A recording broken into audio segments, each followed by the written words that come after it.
오늘 누가복음 19장 1절부터 10절까지의 말씀을 통해서 나와 함께하자 라는 주제로 하나님 말씀 증거하도록 하겠습니다.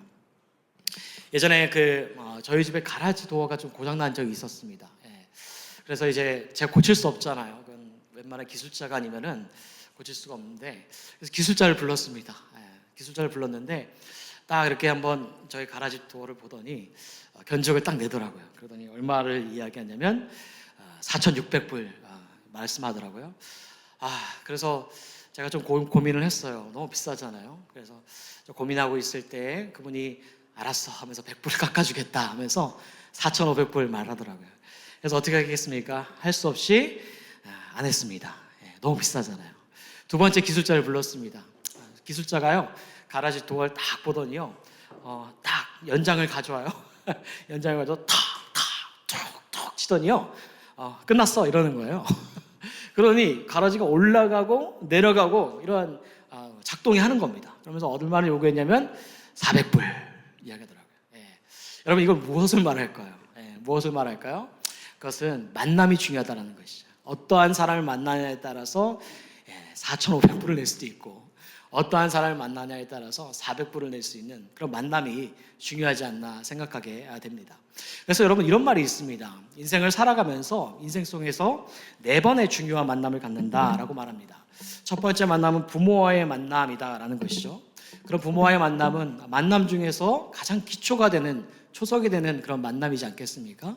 그래서 두 번째는 스승과의 만남이다라고 말합니다. 그 스승과의 어떤 스승을 만나냐에 따라서 지식의 견문이 넓혀지고 어떠한 나의 미래의 방향성이 정해지기 때문에 두 번째 만남인 스승과의 만남이 중요하다라고 말합니다. 세 번째 만남은 무엇이냐면 부부와의 만남이다라고 합니다.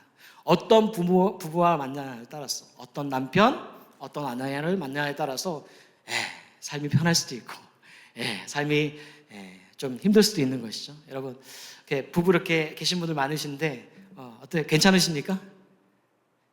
대답이 이런 반응은 원하지 않았는데 괜찮으십니까?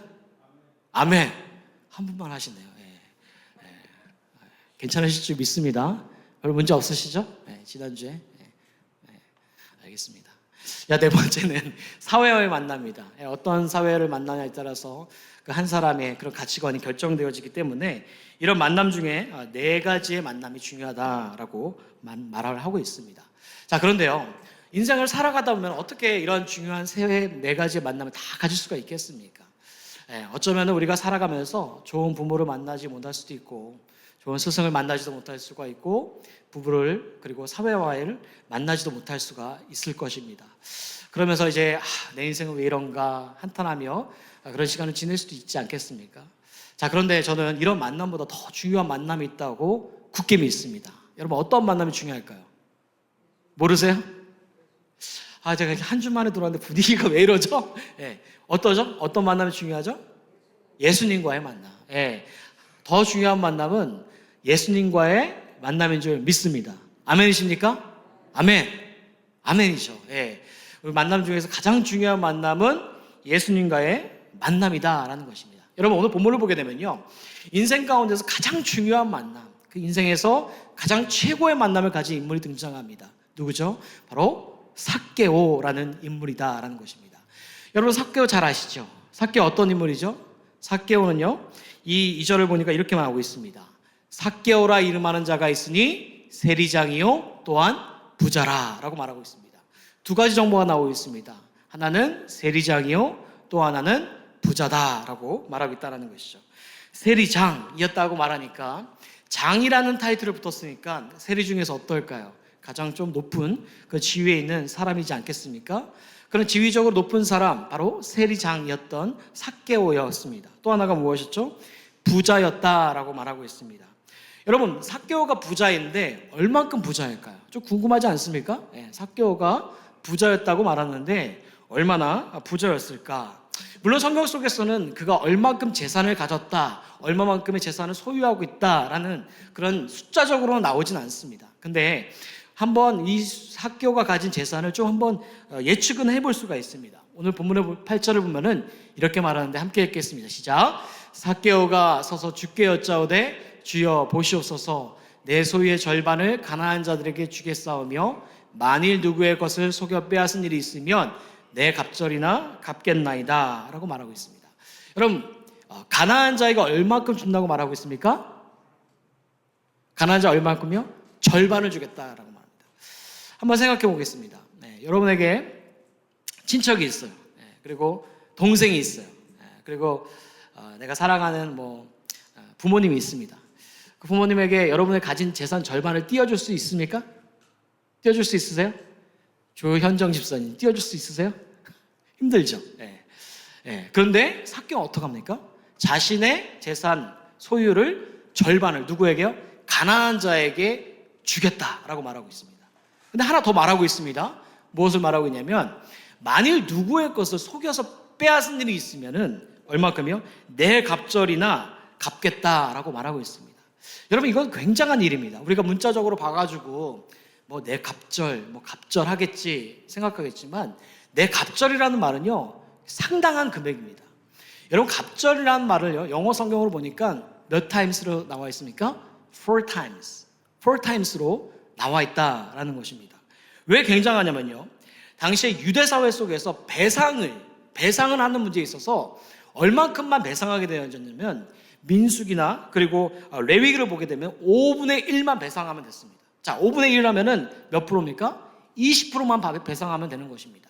자, 그런데 이 삭개오는 만일 누구의 것을 빼앗은 일이 있으면은 내 갑절이나 4 times 갚겠다고 하는 것인데, 내 갑절이면 원금의 몇 프로입니까?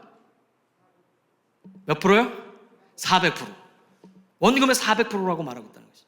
원금의 400%를 속여서 빼앗은 일이 있다면 갚겠다라고 말하고 있다는 것이죠. 최근에 좀 기사가 났는데, 안젤리나 졸리가 저는 LA에 사는지 몰랐어요. 안젤리나 졸리가 LA에 살더라고요. 근데 이제 최근에 집을 이제 처분하고 자신이 이제 입양한 아들이 캄보디아 출신인데 캄보디아가 살겠다면서 집을 내놓았습니다. 그 집이 얼마였냐면은 이제 30 밀리언 내놓았습니다. 그래서 이제 팔아서 이제 자신의 아들의 고향인 그런 이제 캄보디아가 살겠다고 하는데, 여러분, 이 재산의 몇 배요? 만약에 곱하면 4배라는 것이죠. 그런데 이 삭개오가 절반을 주고 그리고 내 갑절이나 갚겠다 하면서 말하는 것은 이것을 주고도 남을까요? 안 남을까요? 남겠다라는 거예요. 자신이 가지고 있는 재산이 그만큼 상당하다는 거죠. 그러니까 이 삭개오라는 인물은요 가지고 있는 재산이 굉장히 재력가이고 상당한 사람이 바로 삭개오라는 인물이다라는 것입니다. 자, 그렇다면 겉으로 보면 어떻습니까? 삭개오를 겉으로 보면 좀 이 정도면은 성공한 인생 아니겠어요? 그렇죠? 성공한 인생, 좀 괜찮은 인생처럼 보이지 않겠습니까? 그렇습니다. 겉으로 보게 될 때 삭개오의 모습은 좀 괜찮고 부자이고 성공한 인생처럼 볼 때 그렇게 보여진다라는 것입니다. 자, 그런데 삭개오라는 사람을 겉으로 볼 때는 참 괜찮고 성공한 인생처럼 보일지 모르겠지만, 여러분, 그런 인생은 어떤 인생일까요? 괜찮은 인생이 아니죠. 속으로는 무너지고 어떤 인생입니까? 공허한 인생이다라는 것입니다. 여러분, 삭개오는 어떤 사람이라고 했습니까? 세리라고 했습니다. 세리라는 인물은요 당시에 로마에서 허가를 내준 사람들입니다. 어떤 허가를 내줬냐면 자신들의 동족 그 유대인들에게 세금을 거둘 수 있도록 허가를 내준 사람이 바로 당시의 세리였다라는 것이죠. 삭개오, 세리, 그 사람은 바로 유대인이었습니다. 유대인이 자신의 동족 유대인에게 세금을 거둘 수 있도록 로마에서 허락을 내줬다라는 것입니다. 자, 그러니까 그런 모습 속에서 유대인들 가운데 그 삭개오를 볼 때마다 어떻게 생각했겠습니까? 증오의 대상이었겠죠. 좋아했겠습니까? 좋아하지 않았다라는 것입니다. 여러분, 만약에 주변 분들이, 친구분들이나 그리고 알고 있는 분들이 좀 돈 좀 꿔주세요, 돈 좀 저에게 좀 주세요 하면은 그 사람하고 같이 하겠습니까? 아니면 좀 꺼려합니까? 솔직히 말하면은 그 사람 옆에 가는 것을 꺼려하고 기피하는 것이 맞는 말입니다. 자, 그런데 그런 인물이 바로 삭개오라는 거였던 것이죠. 삭개오는 자신의 동족 가운데 가서 세금을 거두면서 그 세금을 누구에게요? 로마에게 납세했던 인물이 바로 삭개오였다는 것입니다. 자, 그런데 그가 어떤 인물이었다고 말했습니까? 부자였다는 것이죠. 어떻게 해서 부자가 되었을까요? 당시의 세리들에게는요 로마에게 납세하는 그 금액은 정해져 있었습니다. 일정량의 그 금액만 내면은 정해져 있는 금액만 내면은 끝나는 거. That's it. 그것이 바로 당시 세리들이 할 일이었다는 것이죠. 그런데 당시들이 세리가 부자가 될 수 있는 방법이 있었습니다. 그 부자가 될 수 있는 방법은 그 세금보다 더 걷는 것이죠. 그 세금보다 더 걷어서 축적해두면은 그것은 자기의 것이 되어지고 그 자기의 것은 어떻게 되었다고요? 부자가 되었다는 것입니다. 자, 그러니까 사람들이 그를 볼 때마다 어떻게 여겼습니까? 만나려고 하지 않았다는 것이죠. 증오의 대상이었다는 것이죠. 마치 우리가 일제시대를 돌아오면서 어떤 그런 일제의 앞잡이의 역할을 한 사람들을 뭐라고 합니까? 매국노라고 하지 않습니까? 배신자라고 하지 않습니까? 당시의 세리는요, 마치 이런 자의 모습이었습니다. 매국노였고요, 배신자였고요, 증오의 대상이었고요, 아무도 그를 함께 하려고 하지 않는 그런 사람의 모습이 바로 삭개오였다는 것이죠. 자, 겉으로 보게 되어지면요, 화려해 보입니다. 성공해 보이고요, 어느 정도 부자처럼 여겨 보여요. 이 정도면 괜찮지, 그래, 이 정도면 괜찮은 인생이야 라고 보여지지만, 그러나 그의 속 내면을 보게 되면 어떻습니까? 무너진 인생인 거예요. 사람들과의 관계가 끊어진 인생인 거예요. 아무도 그와 함께하고 싶지 않은 인생인 거예요. 매국노의 인생이고 배신자의 인생인 그 인생이 바로 누구예요? 바로 삭개오인, 그 공허한 인생이 바로 삭개오였다라는 것입니다. 자, 그런데요, 그런 삭개오가요, 소식을 듣게 됩니다. 어떤 소식을 듣게 됐을까요? 예수님이 자신이 살고 있는 그 여리고라는 동네를 지나간다라는 그런 소식을 듣게 됐다라는 것이죠. 그래서 3절을 보면 이렇게 말하는데요, 함께 읽겠습니다. 시작. 그가 예수께서 어떠한 사람인가요 보고자 하되 키가 작고 사람이 많아 할 수 없어. 자, 예수님께서 여리고라는 그 지역을 지나가신다라는 소식을 삭개오가 듣죠. 예수님께서 지나가시는데 봐야겠다, 그분을 만나야겠다 하는데 어떻습니까? 키가 작다라는 것이죠. 저도 그렇게 키가 큰 편은 아닌데 170이 안 넘습니다. 근데 재미없나요? 좀 웃어주세요. 저 키가 크진 않은데 그래도 이렇게 사역 잘 감당하고 있습니다. 자, 그런데 삭개오라는 인물이 키가 작다라는 것이죠. 그래서 사람이 많아서 할 수 없었습니다. 그래서 어떻게 했죠? 4절을 보면 이렇게 말합니다. 함께 읽겠습니다. 시작. 앞으로 달려가서 보기 위하여 돌무화 나무에 올라가니 이는 예수께서 그리로 지나가시게 되밀어라. 키가 작아서 어떻게 한 것입니까? 앞으로 갔다라는 것이죠. 그런데 앞으로 달려가다 못해서 무엇 한 것이죠? 돌무화 나무에 올라갔다라는 것입니다. 성경을 읽어보신 분은 좀 아실 것입니다. 옛날 개역 한글 성경 속에서는요, 삭개오가 올라간 나무가 어떤 나무일까요? 어떤 나무죠? 뽕나무. 맞습니다. 근데 뽕나무가 지금 무슨 나무가 된 것입니까? 돌무화 나무가 된 거예요. 시대가 바뀌었기 때문에 개역 개정에서는 돌무화 나무로 바뀌었구나. 이건 아닙니다. 왜 돌무화 나무로 성경 속에서 번역을 하고 있는가? 그것은 좀 더 원어적인 의미 가운데 충실하기 위해서 돌무화 나무로 번역하였다는 것이죠. 왜냐하면 삭개오가 올라간 나무는요, 그 나무는 열매를 잘 맺지 못한 나무였어요. 그리고 그 나무 주변에는 돌짝밭이 많았고 돌 주변에서 자라는 나무였기 때문에 그 나무는 돌무화 나무였다는 것이죠. 그래서 삭개오가 보이지 않아서, 키가 작아서 앞으로 달려갑니다. 달려가지 못해서 그 돌무화 나무에 올라가게 됩니다. 자, 그런데 삭개오는 키가 작다고 말씀드리지 않았습니까?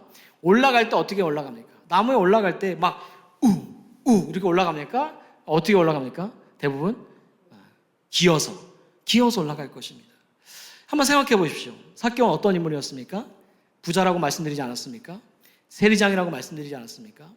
근데 뭔가 아쉬워서, 이 사람이 뭐가 아쉬워서, 가진 것도 재산도 많은데 뭐가 아쉬워서 예수님을 찾고, 그것도 찾지 못해서 앞으로 달려가지 못해서 그 돌무화 나무에 기어가기까지 하면서 예수님을 보려고 했습니까? 그것은 무엇일까요? 그것은 다름 아니라 이 삭개오의 그 내면의 그 속마음은요, 무너진 그 공허한 인생의 모습이다라는 것입니다.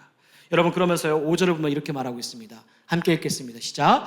예수께서 그곳에 이르사 쳐다보시고 이르시되 삭개오야 속히 내려오라. 내가 오늘 내 집에 유하여야겠다 하시니.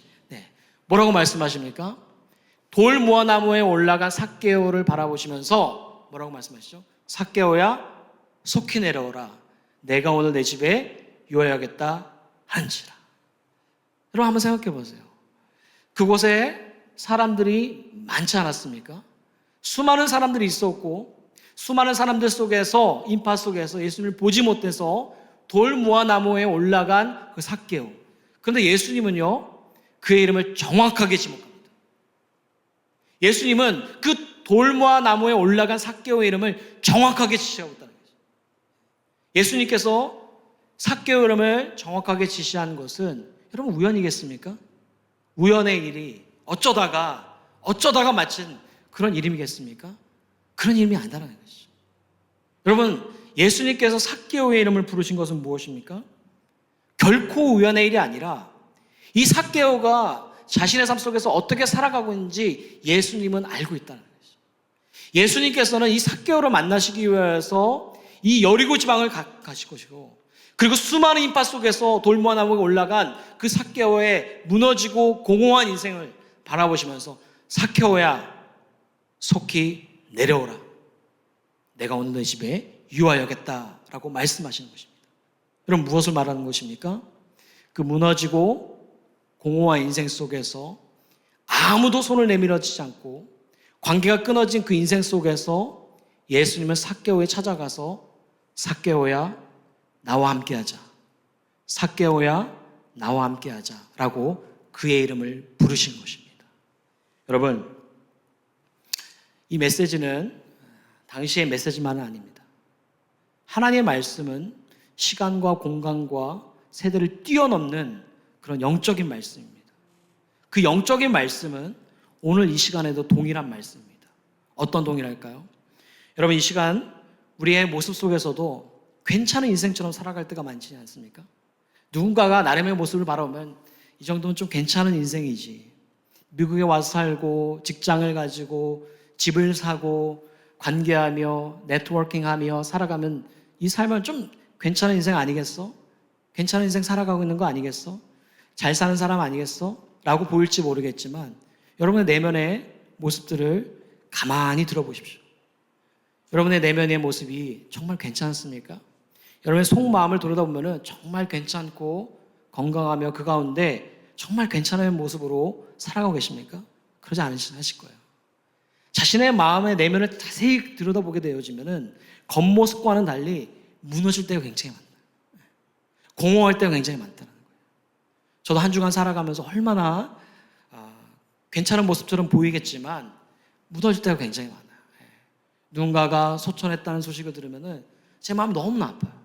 그러면 너무 무너져가지고 뭘 잡을 수가 없어요. 최근에는 교회에서 42살인데 42살, 저보다도 어린데 그분이 하트어택으로 돌아가셨대요. 42살에. 그런 소식들을 계속적으로 들으면은, 그리고 장례식장 가게 되면은 마음이 굉장히 무너지고 아프고 힘들 때가 굉장히 많습니다. 여러분, 그것뿐이겠습니까?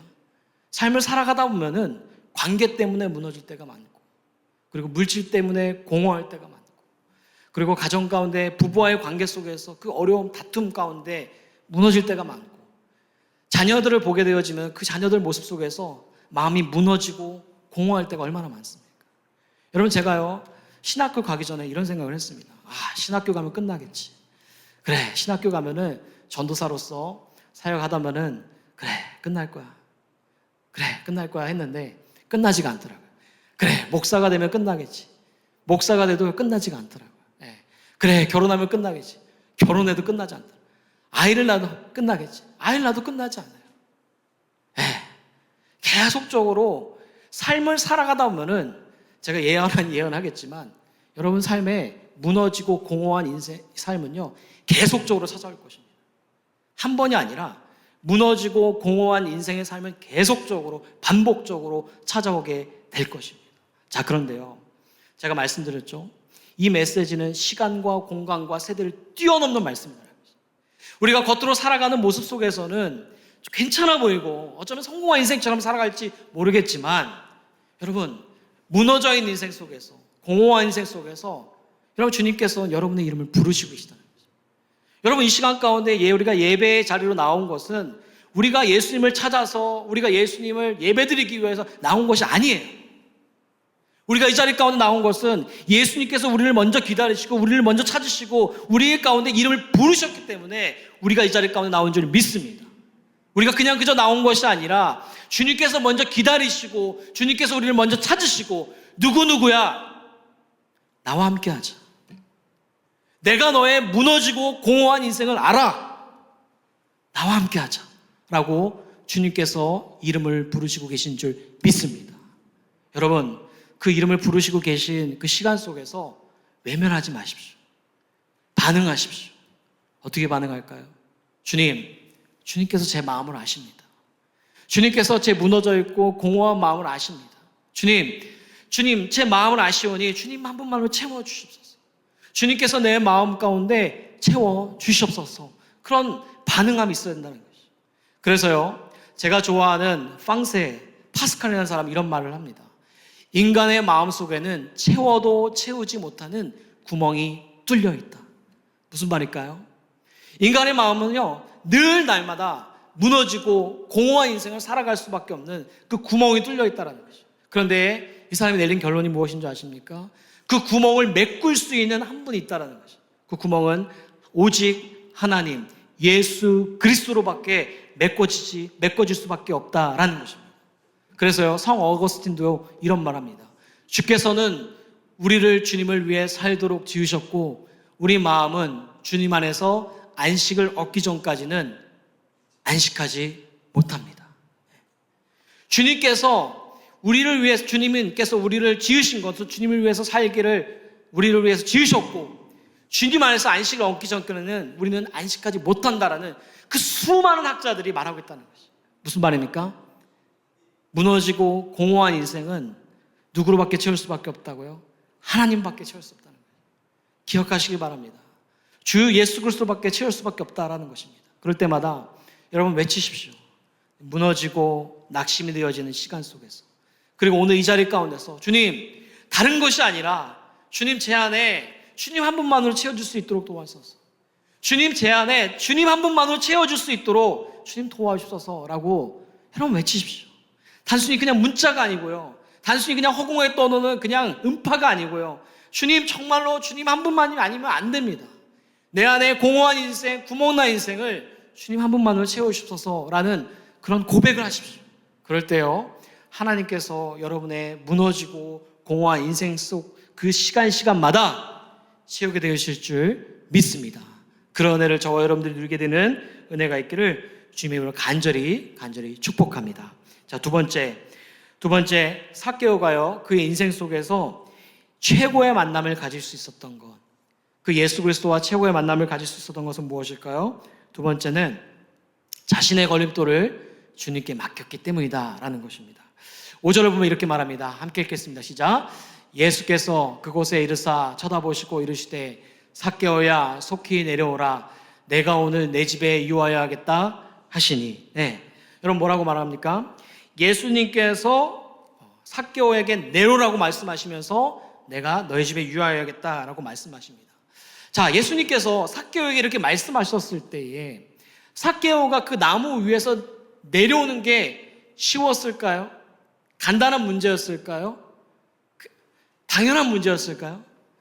여러분, 삭개오가 올라간 나무는 그냥 나무가 아니잖아요. 그죠? 그가 올라간 나무는 그냥 나무가 아니라는 것이죠. 그가 올라간 나무 속에서는 배신자의 나무가, 매국노의 나무가, 증오의 나무가, 수많은 관계가 끊어진 나무가, 사람들의 비방의 나무였다는 것이죠. 그러니까 그 나무 위에서 내려오는 것은 수많은 고민이 있고 결단이 필요하다는 것이죠. 간단하게 쉽게 내려올 나무가 아니었다는 것입니다. 자, 그런데 이 세를 보게 되어질 때 이 삭개오를 사람들이 이 내 삭개오가 내려오게 될 때 어떻게 여겨지게 되어질 것입니까? 7절 이렇게 말하고 있죠. 함께 읽겠습니다. 시작. 무사람이 보고 수군거려 이르되 저가 죄인의 집에 유하려 들어갔다 하더라. 자, 보십시오. 성경 속에서도 삭개오를 뭐라고 말하고 있습니까? 죄인이라고 취급하고 있다는 거죠. 그러니까 삭개오가 올라간 나무 속에서 내려오는 것은 간단한 문제가 아니었다는 거죠. 쉬운 문제가 아니었다는 거죠. 굉장히 복잡한 문제였고 갈등이 필요했고 고민이 필요했던 그 나무였다는 것입니다.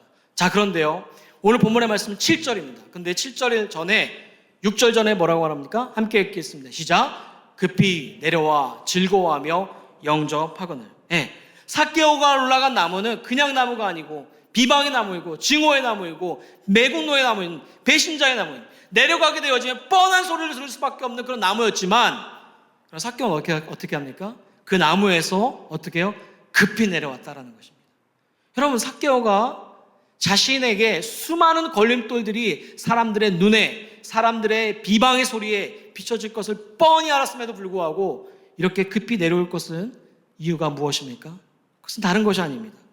그것은 바로 삭개오가 주님께 자신의 삶을 온전히 맡겼기 때문이다라는 것이죠.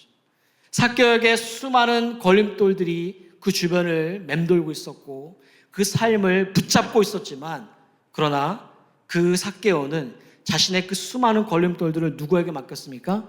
바로 주님께 맡겼다라는 것이죠. 그래서요, 9절과 10절을 보면 이렇게 말합니다. 함께 읽겠습니다. 시작. 예수께서 이르시되 오늘 구원이 이 집에 이르렀으니 이 사람도 아브라함의 자손님이로다. 인자가 온 것은 잃어버린 자를 찾아 구원하려 함이니라. 네, 뭐라고 말하고 있습니까? 삭개오에게 수많은 걸림돌들이 있었지만, 그러나 그 주님께 맡기며 나아갈 때 하나님께서는, 예수 그리스도께서 말씀하십니다. 이르시되 오늘 구원이 이 집에 이르렀으니. 그 구원의 놀라운 붙드심을 이 삭개오가 경험하였다는 것입니다. 그렇습니다. 삭개오가 올라간 나무 속에서 내려오게 되어지는 것은 굉장한 큰 고민이 있었고 갈등이 있었고 그런 수많은 걸림돌도 가운데 내려오기 힘든 모습이었습니다. 그러나 그가 그 나무 위에서 내려오게 되어진 것은 그 걸림돌들을 주님께 맡기게 됐을 때 그 맡김 속에 더 크신 무엇이요? 붙드심을 삭개오가 보게 될 줄 알고 있었던 것입니다. 여러분, 우리가 한 주간 살아오게 되어지면서 어쩌면은 수많은 걸림돌 가운데 살아오고 있지 않나 생각하게 됩니다. 어쩌면은 지난 나의 과거의 모습을 보면서, 그리고 가정 안에서 비추인 나의 모습, 그리고 자녀들의 비추인 나의 모습, 정말 이중적인 나의 모습을 보면서 나 같은 사람이 어떻게 그리스도의 삶을 살아갈 수 있는가? 나 같은 사람이 어떻게 예수 믿는 사람이라고 말을 할 수 있는가? 어쩌면은 내 건강 때문에, 어쩌면은 나와 함께하게 되어지는 그 사람들과의 관계 속에서 얽히고 설켜서 정말 피곤하고 엄겨운 삶을 그런 걸림돌 가운데 살아가고 있는지 모르겠습니다. 사업하신 분들은 그 사업 속에서 날마다 정말 그 사업의 그 숫자 때문에 정말 스트레스를 받으면서 하루하루를 지내가고 있는 그런 수많은 걸림돌들을 가지고 살아가고 있는지 모르겠습니다. 직장을 구하려고 해도 직장을 구하지 못하고, 잡을 찾으려고 해도 잡을 찾지 못하는 그런 수많은 걸림돌 가운데 여전히 우리는 살아가고 있다는 것이죠. 그런데 여러분, 삭개오가 어떻게 했습니까? 그 수많은 걸림돌들을요, 자신에게 있었지만 누구에게 맡겼습니까? 예수 그리스도께 맡겼다는 것이죠. 예수 그리스도께 맡기게 되어졌을 때 무엇이죠? 그 가운데서 붙드시는 그 놀라운 은혜를 경험하게 되었다라는 것입니다. 저는 이곳 가운데 나오신 한 분 한 분 가운데 하루하루 살아가실 때에 수많은 걸림돌들을 분명히 가지고 살아가실 것입니다. 그런데 어쩌면 예배당에 오셔서 그 걸림돌을 가지고 나와 예배드리며 하루하루 그렇게 살아갈지 모르겠지만, 그러나 그냥 앉아있고 그냥 돌아가는 것이 아니라 바라는 것이 있습니다. 그것은 무엇이냐면 여러분의 걸림돌들을 주님께 맡기십시오. 여러분의 걸림돌들을 주님께 맡기십시오. 맡기게 될 때요, 무엇이 일어나게 되어집니까? 주님의 붙드심을 경험하게 되어진다라는 것입니다. 그래서 성경을 보게 되면요, 시편 55편 22절 말씀이 이렇게 말합니다. 우리 함께 큰 소리로 읽겠습니다. 시작. 내 짐을 여호와께 맡기라. 그가 붙드시고 의인의 요동함을 영원히 허락하지 아니하시리라. 성경 속에서 뭐라고 말씀하십니까? 내 짐을 여호와께 맡기라. 그러면 그가 너를 붙드신다라고 말씀합니다. 하나님의 말씀은 변하지 않습니다. 너가 너의 짐을 여호와께 맡기며 나아갈 때 그 속에서 붙드시는 하나님을 경험한다라고 말하십니다. 여러분, 제가 목회자로서 사역을 하고 수많은 사람들을, 직분자들을, 목사님들을 만나다 보면은 제가 느껴지는 게 있어요. 뭘 느끼게 되어지면은 정말 실력 있는 크리스천과 실력 있는 목사와 실력이 없는 성도와 실력이 없는 목사님을 제가 만날 때가 있습니다. 근데 판단 기준이 뭔지 아십니까? 그 판단의 기준은요, 지식이 많거나 그런 어떠한 행위가 많은 게 아닙니다. 지식이 많고 어떠한 종교적인 행위가 많기 때문에 실력이 없고 실력이 있는 게 아니더라고요. 돌아보게 되어지면 진짜 실력이 있는 그리스도인과 실력이 없는 그리스도인은 딱 한 가지입니다. 실력이 있는 그리스도인들은요, 자신의 모든 삶을 주님께 맡기더라고요. 왠지 아십니까? 그의 인생 전체를 붙드시고 이끄실 줄 알기 때문에 그 인생 전체를 주님께 맡기며 나아가는 자들의 모습을 보면 굉장한 그런 실력 있는 그리스도인들, 그리고 실력 있는 성도님들, 목사님을 제가 경험할 때가 있습니다. 맞습니다, 여러분. 우리의 삶 속에서 그리스도를 걸어가게 되어졌을 때에 우리에게 주어진 삶에서 하나님께 맡기며 나아갈 때 우리는 그리스도의 영성이 깊어지는 것이죠. 하나님과 함께하게 되는 것이죠. 하나님과 관계하게 되어지는 것이죠. 죄로 인해서 타락해져서 깨어진 그 하나님의 형상이 하나씩 회복되어지는 것입니다. 제가 휴가 기간 속에서 아이들에 맞추어서 많이 다녔는데 수영을 실컷 하나 다녔어요. 수영장만 계속 다녔던 것 같아요. 근데 이제 최근에 이제 여기 남가주 근처에 이제 호텔을 잡고 수영장을 갔는데 수영하러 이제 아이들하고 갔습니다. 근데 수영장에 들어갔는데 요즘에 수영장은 5피트를 넘어서 8피트가 있더라고요. 그래서 와, 너무 깊은 거예요. 그래서 제가 5피트 이렇게 붙잡고 거기서 이렇게 수영하고 있었는데 좀 더 깊은 데로 좀 갈까 하면서 제가 이 코너를 붙잡고 이렇게 살금살금 이렇게 갔습니다. 살금살금 가면서 저 끝까지 가는데 8피트 가니까 상당히 깊더라고요. 근데 여기 두 아이가 제가 모르는 아이가 이렇게 오는 거예요. 여러분 8피트 되면 좀 깊잖아요. 그래서 제가 뭐라는 줄 아십니까? Hey, go away, go away. You're so deep, so dangerous. 이렇게 했어요. 근데 그 아이가 저를 보면서 이상하게 보는 거예요. 근데 뭐라고 하는지 아십니까? No worries, I can swim in. 그러면서 다이빙을 퍽 하는 거예요. 저를 이렇게 붙잡고 있는데 와, 그 순간에 제가 좀 창피했는데 그 순간에서 제가 묵상을 했습니다. 야, 저 아이들에게 어떤 저렇게 자신감이 나올까? 자신감이 나와서 어떻게 8피트나 되는데 난 이렇게 붙잡고 있는데 거기서 다이빙하면서 수영을 할 수 있을까? 그것은 자신의 몸을 그 물에 맡겼기 때문에 아는 것이죠.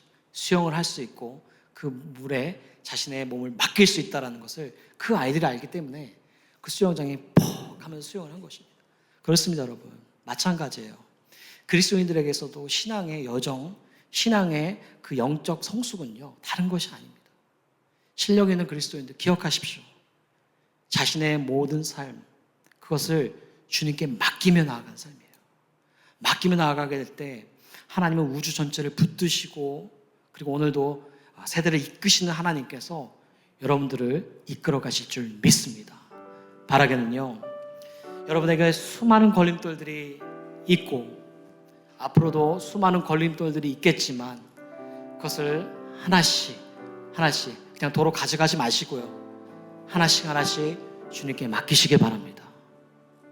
맡기실 때에 그 속에서 주님을 붙드시는 그 은혜를 저와 여러분들이 한 주간 누리고 우리가 다음 주에 돌아왔을 때 목사님, 집사님 제가 한번 맡겨보니까요 하나님께서 붙드시더라고요. 그것을 경험했습니다. 이러한 간증이 저와 여러분 가운데 있으면 참 좋겠습니다. 그런 은혜가 있기를 주님의 이름으로 간절히 축복합니다. 굿비전 워십 김석인 목사님의 설교 영상을 시청해 주셔서 감사합니다. 더 많은 설교를 듣기 원하시는 분들은 유튜브 굿비전 워십 채널을 방문해 주시면 구독하시면 더욱 풍성한 말씀을 받아보실 수 있습니다. 한 주간도 주님 안에서 은혜와 평강이 넘치세요.